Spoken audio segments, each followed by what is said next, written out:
Welcome back my new blog. यहाँ पे देखो मैं करी थी यहाँ पे राधा रानी को तैयार और यहाँ पे हमारे कृष्ण जी हो गए थे तैयार। फिर लोगों को तैयार करने के बाद मैं आ गई आंटी के घर, क्योंकि यहाँ पे मुझे करनी थी उनकी कुछ हेल्प, उनकी कान्हा जी को करना था मुझे रेडी। फिर आ गई थी अपने घर आके मैंने कान्हा जी के लिए अपने हाथों से मैंने केक बनाया। फिर केक का बैटर इसमें डाल के अच्छे से और इसको मैंने पकने के लिए रख दिया था। हमने आया ये गुब्बारे का पैकेट और चलो अब लाएंगे हम गुब्बारे। तो अब हमें इन सारे बलून्स को लगाना है बॉल। चलो लगाते हैं।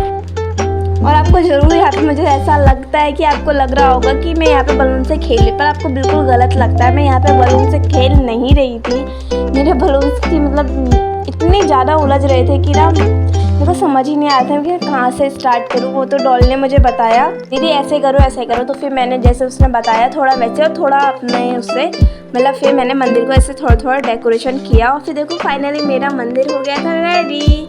कैसा लग रहा था बताना। फिर मैं आ गई यहाँ पे देखो अपने केक को देखने के लिए। केक अच्छे से हो गया था हमारा यहाँ पे बेक। फिर पापा ने हेल्प करी केक को निकलवाने में और देखो कितना प्यारा बन गया था, एकदम स्पंजी सा। और सच में ना जब हमने साथ को मतलब इसे खाया था ना तो बहुत ज़्यादा टेस्टी लगा था। मतलब बाहर जो केक बनता है ना उससे तो काफ़ी ज़्यादा अच्छा लगा। फिर यहाँ पे बाहर पे चला था राधे कृष्ण का प्रोग्राम, तो हम सब यहाँ आ गए। सबसे पहले सबने अपना करवाया फ़ोटो शूट। मम्मी भी आ गई थी यहाँ पे फ़ोटो शूटिंग के लिए। फिर हमने राधा कृष्ण के कुछ पर्सनली फ़ोटो शूट किए। फिर गर्ल्स ग्रुप की बारी आई, गर्ल्स ग्रुप ने भी फ़ोटो शूट किया। यहाँ पे चला था राधे कृष्ण का डांस। और फिर यहाँ पे हमने किया ये पहाड़ी डांस, इसे शायद बोलते हैं झूंझरा या कुछ ऐसे बोलते हैं, मुझे नहीं पता सच में। आपको पता होगा तो आप ना मुझे कमेंट में बता देना। ये पहाड़ की साइड होता है, यूपी साइड नहीं होता है। यहाँ पे फिर हम करने लगे थे अपने खाने की तैयारी। और खाने की तैयारी में देखो सब कुछ मतलब तैयारी था। यहाँ पे मैंने सेवैयाँ बना दी थी और फिर हमने यहाँ पे दोनों ने मिलकर बनाई सारी कचौरियाँ। फिर कचौरियाँ बनाने के बाद मैं आ गई थी यहाँ पे पूरियाँ तलने के लिए। और देखो यहाँ पे मम्मी ना पूरियों को मतलब बेल रही थी और वहाँ पे मैं अपनी पूरियाँ बना रही थी। फिर हम आ गए यहाँ पे देखो पूजा करने के लिए, भोग लगाने के लिए। और हमारे वहाँ भोग में सिर्फ मीठा ही लगता है, हमने सिर्फ सेवई और पूरियाँ ही भोग में लगाई। और फिर मेरा मंडे का भी व्रत था, इसलिए मैं आ गई महादेव जी के पास पूजा करने के लिए। यहाँ पे दिया जलाया और यहाँ पे मैंने भोग लगाया। उसके बाद हमने नीचे आ गए और नीचे आके हम करने लगे कान्हा जी के बर्थडे सेलिब्रेशन की तैयारी। और आपने कान्हा जी का बर्थडे सेलिब्रेशन कैसे किया ये मुझे इतना कमेंट सेक्शन में बताना। आज कमेंट सेक्शन तो राधे राधे से भर ही जाना चाहिए गाइस।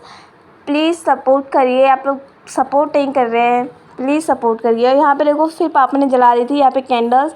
और यहाँ पे हमारे राधा और कृष्ण भी तैयार थे। फिर सबने गाया राधा कृष्ण जी के लिए राधे राधे वाला भजन। और फिर हमने हैप्पी बर्थडे वाला सॉन्ग गाया श्री कृष्ण के लिए।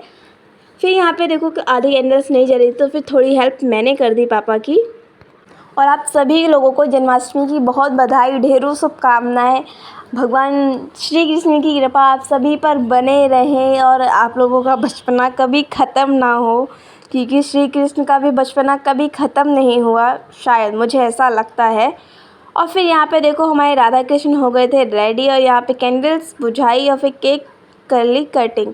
और फिर डॉली हमारी बनी थी कान्हा जी, इसलिए फिर डॉली ने ही केक को काटा। और यहाँ पे हमारी राधा को कोई मतलब नहीं था केक से, वो बस राधे राधे जपने में थी। मतलब आज वो बहुत ज़्यादा खुश थी, राधा हमने उसे बनाया था तो। और उसका मेकअप पूरा उतर गया था क्योंकि सुबह उसे रेडी किया था। फिर यहाँ पे केक कटिंग करने के बाद सबसे पहले हमने कान्हा जी को केक खिलाया और केक सच में बहुत टेस्टी बना था। फिर हम सब लोग भाभी के साथ निकल गए थे मंदिर जाने के लिए। यहाँ पे राधे राधे मंदिर हम सभी लोग गए थे और इस राधे राधे मंदिर का व्लॉग आपको मिलेगा नेक्स्ट व्लॉग में।